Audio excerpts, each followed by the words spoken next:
अहम मुलाकात में दो तरफा दिफाई और सिक्योरिटी उमूर पर गुफ्तगू होगी।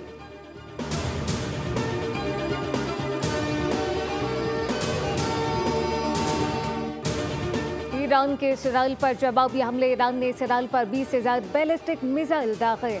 हदफ वस्ता और शुमाली इसराइल के फौजी अड्डे थे। तेल अवीव और यरूशलेम में सायरन बजने लगे तो शहरियों ने बंकर की जानिब दौड़ लगाई।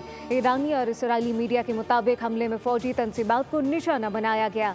पासदारान इनकलाब के मुताबिक इसराइल के खिलाफ फर्स्ट जनरेशन मिसाइल इस्तेमाल किए गए।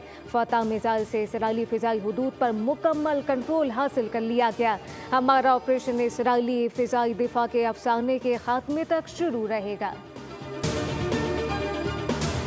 अमरीका इसराइल की बराह रास्त मदद का ना सोचे, रूस ने खबरदार कर दिया। वज़ारत ख़ारजा ने कहा कि रूस ईरान और इसराइल दोनों के साथ राब्ते में है।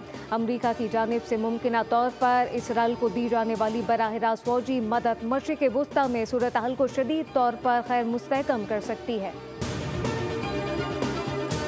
और मुसाफिर ट्रेनों और माल बरदार ट्रेनों के किरायों में इजाफा। मुमकिन रेलवे के मुताबिक तमाम इंटरसिटी मुसाफिर ट्रेनों के किराए 3% और माल बरदार ट्रेनों के किराए 4% बढ़ा दिए गए। इत्तलाक 20 जून से होगा।